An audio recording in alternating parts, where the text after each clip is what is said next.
The opinions expressed on the Custody Queen Show are for informational purposes only and are not a substitute for personal professional legal advice. The persons discussed are fictional and not based on actual clients. Thought it was love, had kids in between. You can count on us, we're the Custody Queens. Good morning and welcome back to the Custody Queens on Go Country 105. Today we are joined by two fearless, funny powerhouse creatives who are changing the narrative in Hollywood, Marilyn Mars Camacho and Leslie Les Lluvet from the Mars and Les Show. Welcome, ladies. Thank you so much for being here. Thank you so much for having us on. Thank you for having us. Mars and Les are Latina actresses, producers, and storytellers who have carved out space in an industry that doesn't always make room for women like them. And I'm super excited to have you guys. I love strong female, voices that get to not only show their personalities, but talk about their growth and their development. And I always love sharing the stage with women just like that. Mm-hmm. Now, your show blends on pop culture commentary, sharp SNL-style comedy, compelling guest interviews, and raw audience confessions, where humor meets honesty and absolutely is nothing off limits. So is that really the case? That is really the case, yes. All right, Mars, Les, welcome. Now, Sam, let's break them right in. Let's just get right to the point, and let's start, with our great questions that might make you a little uncomfortable. Yeah, and we're going to start a little light, but my first question is, what is a lie that you told as a child that makes you laugh today?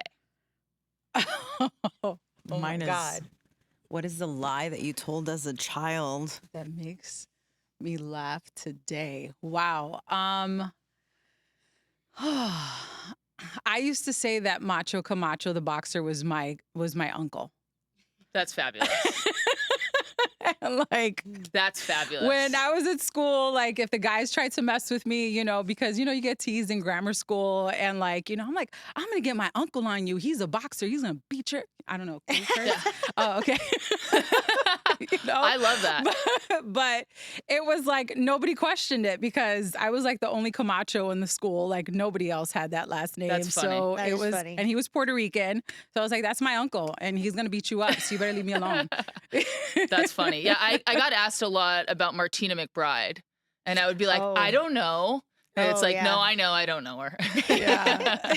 Well, she was definitely at the high of her career probably when you were going through high school. Yeah. Yeah. I have no idea what mine is, to be honest. I think for me, probably I got my period when I was really young. Mine's a little darker. Yeah. So I was 11 or 12. So I always had to consistently ask to go to the bathroom. Right. And my teacher was like, what is the deal? So at some points I would lie and just say that I had diarrhea. I had to switch it up. I'd be but I would never be that I had my period. You know what I mean? Young. Because I was so embarrassed. Right. And I was always really scared of getting stained and it was always a thing. So I would just have to lie about why I was going to go to the bathroom. But sometimes I also had a little boyfriend and my boyfriend was in the other class. So I would lie. I'd be I got to get a drink of water. And then he would meet me. So this bathroom He'd meet thing. you by the water fountain? Yeah, he'd meet me right by the water. So it was this weird little lying thing I had with the bathroom. And I was like, this is very weird. Now that I think, I hadn't thought about that in a really long time. I feel though, when you're growing up, going to the bathroom in school, became a thing. It became was a thing. Yeah, you couldn't go and then you'd have to ask permission and sometimes you get in trouble. And now that I go back to that, I'm in second grade, we used to do that too. We used to all ask to go to the bathroom, but then we would play and do that little Bloody Mary thing on the mirror. Oh, yeah. That was scary. We would do that, and I'm like, oh wow, I did do. I have this really weird thing with the bathroom and lying. I'm I didn't even think about that. Well, it was pretty much the only place you could go to that they were just going to get up and let you go and not follow you. Or ask questions. So I used to do it either when I was completely bored or maybe just completely overwhelmed. And then, but that's the only place you can go other than getting water at the water fountain. Yeah. And don't you remember water fountains? Yeah. Back in the day, God. I'm They still exist, Kristen. I know, but I was probably one of those kids that put my mouth on it. Oh yeah. Oh no, I didn't do that. They Oh were my like god. so I'm small. like, remember they had the different ones for different heights. I was always so yes. happy. Or they And had the there'd be a tall- line. being tall. There'd There be a was- line. They had the little line. spout. And you'd be the like, big 1, 2, spout. 3, you're done. 1, 2, 3, Yeah. move aside. Yeah. You have 5 seconds. You're Exactly. out. You gotta go. I But it know. felt safe. The bathroom felt very safe. Yeah, it was this kind of like, hey, weird- I'm overstimulated or I'm understimulated. Or and if there's like a test that you're taking and you're like, oh my God, I need to like try to review. I used to like go to the bathroom to like think about the answers or like to try to just brainstorm because I was horrible at test taking. So I'm gonna go cheat. I gotta go to the bathroom. Yeah. I'm gonna go write like, the where are we papers going real with quick. piece of paper. Let me just Yeah. look at these answers real quick. My other boyfriend's on the other, and he's smart. Let me get the answers from my Yeah. boy. Yeah. Oh, good times. I was like, I don't have any that like completely stood out. I'm sure I told white ones all the time, but you know, I don't You have can't any. remember any lies? No, I mean, I'm sure I told a million, but I don't know that there was anything that like really. I have a weird lie that I don't even remember, but my whole family still trolls me about it. I was in preschool and my dad would pick me up, and I, like, for some reason, when I got picked up, my dad was like, "What did you do all day?" And I was like, "We were swimming in a swimming pool." And he's like, "No, you weren't." And I'm like, "Yeah, no, I was." Yeah, and there were sharks in the swimming pool. And he's like, "What's swimming pool?" I'm like, "I don't know, Uncle Pete's house." But apparently I was like really upset about this very dramatic lie that my dad wouldn't believe me. And like, it's now been 35 years. And they're like, "Yeah, Still brings you're a up- liar. We can't trust you." Wow. Yeah, my little 5-year-old, he has very elaborate. You know, yes, they're lies, they're not true, but it's just so cute how they keep elaborating. Yeah, you it's know? like the the imagination. You The just said that, yeah, imagination. but it truly is. It's like, oh, you know, how was school? Oh, yeah, I saw this, and I got to go see the principal, and I got to do this, and so came to my house, and we Yeah. went for lunch. Took an airplane. And then I had 13 goals in my soccer game, and I'm like, wait, you had a soccer game today? But it's just, I think it's just their way of like, Yeah, you know? I remember being very irrationally upset about it. And my mom came in my room and was like, "I believe you." Oh, that's cute. Good job, Mom. Thanks, Moral Mom. support. I know there's a swimming pool with sharks. We'll go tomorrow. Tell me where it's at. I'll go with you. Moms are the best, they, right? Yeah. they really are. So cute. They really are. All right. And for you two specifically, what is the most random job that you've ever had in pursuing acting? Oh, I thought you were gonna say random job. Period. I was gonna say I was a Hooters girl, but no, that was not. Random job pursuing acting. Oh man. Like a part or a location? I've had so many side hustles and jobs. Oh my God. Okay. I'm going to have to sit here and think for a second because I have a lot. I've done a lot of little, I mean, obviously, I think everybody's done like Uber driving, Lyft driving. We've worked in the restaurant industry, so I've done it all from like being a busser, a host, server, bartender. I think like at some point I was doing like telemarketing, you know, like, and I thought that was like the worst. I was like, oh my God, I hate this so much. Like I'm asking people to like, I pay their bills, you know, like come pay, you got to pay your bill, Yeah. you know, and like that was the worst. Cause you know, people are hanging up on you, Oh, cursing yeah. you the hell out, you know? And it's just like, you just try to do as many random things because we need the flexibility, you know, like the traditional 9 to 5 is really hard for actors to be able to maintain because you get so many random auditions at any given time. And you kind of, you know, especially if like it's a commercial audition, you have to just like kind of drop everything. Because sometimes it's they'll give you like a 2 hours notice, a 3 hours notice, and you have to like go in. So it's like, I don't think people understand, like, it's stressful. It's very stressful because you're trying to navigate like being a creative, but at the same time having the freedom to be able to do that. And sometimes it requires just doing odd jobs, you know, just whatever you need to do to kind of just Make ends meet. make ends meet. Yeah. Yeah. Mine, I had 2 random jobs. One was I was doing, so in 2016, oh my God, it was so hard for me. I like completely didn't have any money. But it was really one of my greatest times, and it was the most successful as an actor that I've ever had. So it was really weird because I was like not really having like a good, like I just didn't have any money. But I was booking, and it was insane. I was like, whoa, this is crazy. Then I started obviously making money when I started working as an actor. But I had this job, which I later on kind of hooked her up with the lady. I was catering movie sets. But I was the actor, so I was like on catering movie sets at 4 a.m. So it was, you'd have to go at 4 a.m, leave the food, then you'd like have to come back at 12 and then leave the lunch. So it was the craziest thing, but I was like the actress delivering the food and dropping it, wearing the little catering thing. Yeah. And then I was like, fuck this job, because it was exhausting. So I tried like a couple years later, my ex-girlfriend, she tried this thing in Koreatown where you go to this like little karaoke bars and you like, you know, kind of like host guys. It's not like crazy. It's like very South Korean vibes. So I like did that one time and I got like, I think I got like $500.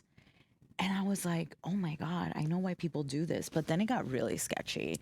And then like it got like drugs and I was like, oh no. I was like, hell no, I'm not doing this. So even though the money was like really good, I was like, I can't do it. It's so crazy to me how many different jobs there are out there, like genuinely. Yeah. You can do anything. do anything.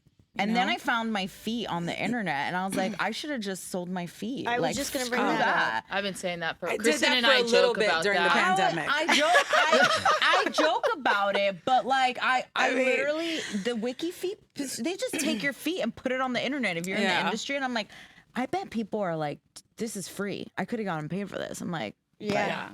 I got the size 11s. Yeah, Where there's got to be a market. Huge wiki feet. Yeah. And I have like the super small bony feet. Yeah. Yeah. I have like the normal, like I would say I'm just a size 8. I'm a 10, I'm a 7.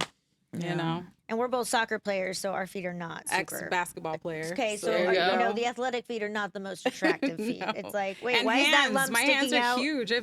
I feel can like you grip a make money basketball. more if it's that case. If it's you know, there's always everybody's looking to see different things. Yeah, there's a niche, man, a little niche. I joke. I have 3 kids that play club soccer, and it's 5 to 7 days a week, and I call it my volunteer second job. And I joke, and people don't know me that well. I'm like, yeah, I'm gonna have to start OnlyFans, start paying for this stuff. Oh, and, that's expensive. and I start laughing because people that don't know me are like, oh my gosh, is that girl that's a lawyer? Is she starting OnlyFans? But I'm like, I probably should go to Feet before I go to OnlyFans. Hey, I've thought about it. I was like, I could do a faceless account. I could make that happen. You know, like do I a haven't thought faceless about it, OnlyFans. but just because it's out there freely, it's annoying. Because I Yes. bet your feet are out there now that you're on the show. I'm gonna go look now as soon as we're done. Wiki feet. It's a thing. I was Okay. like, this is crazy. I can't believe this is a thing. I would be glad if my very large feet got a little attention. I don't even know if I would be able to recognize my feet. They women rate who are them, making too. legit money in doing that. Like it's really Yeah, there's a thing. lot of interesting people that yeah, like feet. they do. Yeah, do. It's Fun. odd. A lot of kinks. All right, let's get into a little more of the show. I know that you guys started a podcast, so can you tell me a little bit about why you started and what it's all about? At the core of it is friendship. You know, I mean, we've been friends for now, 11 years? Yeah. Like 11 years. And it's just the weirdest, like we just clicked, you know, it's just one of those rare friendships where it's like you guys just get along. You don't ever fight. I don't think we ever started It felt fighting like one time.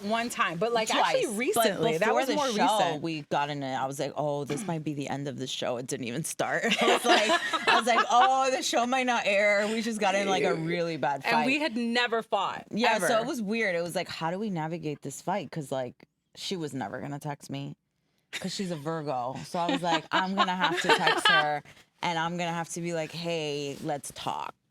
Which we did. We did, yeah. But I think like at the core of it, we always like did videos together on our social did media, videos. and people were always inboxing us, like sending us DMs, like you guys need your own show, like you guys just have such great chemistry, you know. And we always talked about it, but we never just moved on it. And this year, well, actually this past year. We follow a couple podcasts, and there's this one studio called WTF Studios where they actually host a lot of different podcasts, successful podcasts. And they had like a contest where it was like, pitch your podcast and we will pay for your first season. Cool. If you're chosen. Yeah. And I told Les, I was like, we're doing this. Yeah. We're doing it. We're just going to do it. And so we did. So we like sat down, we put together like a pitch deck, and I was like, this is what the show is. We're going to make it fun. It's going to be a variety show. I'm like, we're actors. We'll do skits. I'm like, let's just kind of steer away from the traditional podcast format and do something a little bit different. And so we pitched it like literally 2 days before the deadline closed, and they emailed us 2 days later and we're like, you guys are you're chosen. You're one of the 4. Yeah. They picked Awesome. 4 I out think of like that's what- hundreds. And we had to like pitch it in front of a live audience at Soho House. I know, we were so nervous. I was nervous. We didn't win, but we should have. Well, I think winning was just being chosen, because at first, I think that really ignited the spark, and because we've been talking about doing this for a long time, and I'm actually a little bit mad that we didn't do it like 5 years ago. Yeah, to be honest, because we would have been like just so developed now, and it's a lot of work. People don't realize how much work it is. Oh my They God, think it's a you lot of just work. sit in front of the camera and you talk. It's a lot of work, and you need, for it to just make sense, you need to look good. You need to have outfits. You need to make sense. You need to not talk over each other. You need to have a producer that organizes everything. It's not easy. The whole thing. Yeah. So you can get a little bit like over it. You can get over it. And then that's when we kind of started fighting. And I was like, whoa, I'd rather not fight and have a friendship than fight and have a podcast. But if it wasn't for that little moment that kind of gave us like, you have a possibility here of something that's enticing, I think her and I would have like probably not really done it. I think it really gave us an opportunity to be like, It pushed us. okay, this could be a thing. Yeah. That's awesome. Yeah. Okay, so you've been friends for 11 years. So what's your origin friend story? Oh my God, it's so funny. You want to tell it? Yeah, I'll tell it. Okay. Because I love it. It's Okay. hilarious. So I'm gay. And I have a friend. We have a mutual friend, Al. And he was like, you need to hook up with my girl, Marilyn. But like, hook up. Like, he was like trying to hook us up. Like, to go on a date. And I was like, why? It was so weird the way he just wanted to hook us up. And Marilyn's not even gay. So I was just like really confused. I don't know. I don't know her sex life. But Anyways. I have like dominant energy. I have a strong presence, So a lot of times, yes, I get hit on by women, or when I go out, people think like, "Are you bi? Are you like, what are you?" So he's one of those people who's always like, I feel like you could be with a woman or you could be with a man, like you could be with either one. So he invited us to like this friend's house she was having like an event, and we met. And it just turned into a friendship. It was just like, oh my God. 100%, Like yeah. we just hit it off as friends. And Yeah. But he was trying to hook us up, and I was like, it was this supposed to is be a hookup. So But it was bizarre. like, no. Did you know that it was supposed to be a No, hookup? I had Okay. no so You're the idea. only one in on it. Yeah. He was like, you need to hook up with my girl. And I was like, I have a girlfriend and I'm engaged. So he's like, still, you should just hook. And I was like, Yeah. all right, let's Totally meet. set me up because I had no idea when It I was got there. so interesting. And then she was doing his theater. I was doing like a theater group, like a writing Yeah. group at the time. And And so, it was yeah, nice. Yeah. We met a lot of cool people. And ever since then, it was like, we just started to like Tied to the hip. vibe. Yeah. Never fought until the podcast. Yeah. Yeah. Well, podcasts can do that to you. Yeah. It's funny, when Sam and I started doing this, we were asked to be on someone else's show, and it was fun. And, we got to get our hair done and makeup, and we didn't do that quite often as much at the time. And so I remember talking to Go Country and the producers, and it was like, well, how do I get my own show? How do we get our own show? And, just thinking it was all going to be fun and giggles and glam and all this. And then we started literally a month later. I think awesome. I had a 2-month-old at the time. And, that was the time of the pandemic. We were coming out of it, but I was door dashing chips and salsa for breakfast. And so, having to all of a sudden get back into game shape pretty quick.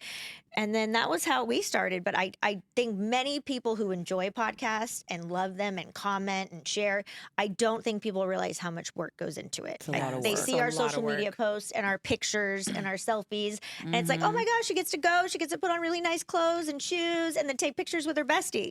Yeah. I cried like a little baby the first time that we filmed. Because I walked in, I was like, we've been litigating. Like, we're attorneys, like we're good. Like I'm a great public speaker. And then all of a sudden there's a camera in my face and I'm like, I need a break. I'm gonna go back there and cry. Yeah, It we was a both long cried. day and we It filmed was a like very- 15 I minutes. feel like it takes time to break in. Like I does. think our first episode, we were still kind of getting warmed up, but like by the time third, fourth, like we're like, we got this. Yeah. Like we can do this, you know. And a lot of it is listening to each other. It's energetic, you know. It's You guys like, have a good energy. oh, Yeah. thank you. Thank you. Thank you. And Yeah. that's the cool thing when you do it with your best friend, because we've been together almost 12 years or working together. And she's pretty much a sister, which sounds like you guys have that going too. But on the days that I might be tired or I might be going through something personally and I have to come and put on a show, it's like she'll carry it for the both of us. And I think we do that for each other. And Yeah. it sounds like you guys do the same. Oh yeah. 100%. And we've gotten in 4.5 fights. And I was gonna ask you, do you guys fight? no, but we've What do had we do? probably It's- one or two big ones. But it was funny Oh. because I was listening to you speak, and I think I probably am your personality type. And we both can be stubborn, but I think Sam can be more stubborn. Yeah. And and honestly, I think it's cute when you. The only two fights we've really had is, we litigate full time together, share cases together, generally almost always, litigate the same way. And then we're doing this. And I think we both hit places of just complete like shutdown from stress or, anxiety. And then I think we took it out on each other that day. And she came back to me, I think it was like 2 or 3 days later. And there's nobody I would hate in the world more than, to not talk to. Yeah. And she was like, look, Kristen, we're both certified family law specialists. We're lawyers, and the fact that we've had 2 arguments in a decade 4.5. Just kidding. is pretty freaking good. And I was like, yeah, you're right, but I'm really sorry. Yeah. I think it's tough sometimes too, because you talk to each other so much.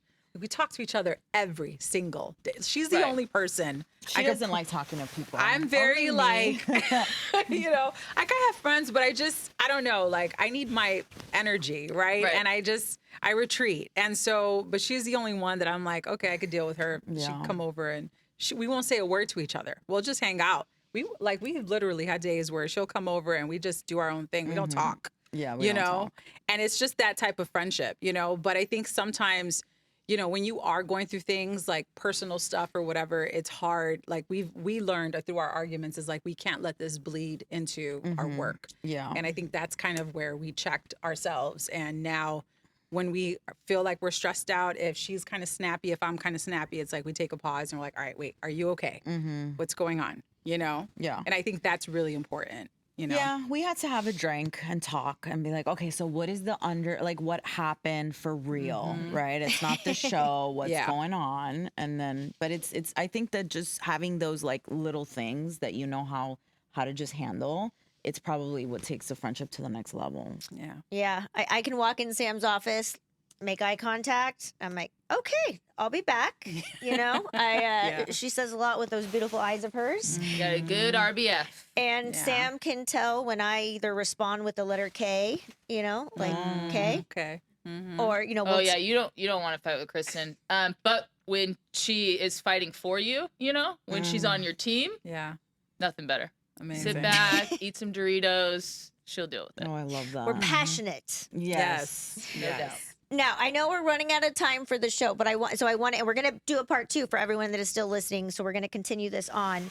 But I wanted, hold on, give me one minute. Okay, I wanted to get into one question before we have to end this show and we go into part 2 is what is one of the unfiltered reality of navigating Hollywood as Latina actresses? This is I mean, I had a moment. so I had a weird. Harvey Weinstein moment Oof. without Harvey Weinstein. Oh, I'm sure. It was another director. He's really big. I mean, I kind of had a crush on him. Like we were like kind of like, we had a thing, and then I found out he was like married, and I was like potentially just being spoken about to be like one of the leads, and it was a recurring, but it was turning into like something bigger. But then it was just it wasn't going there.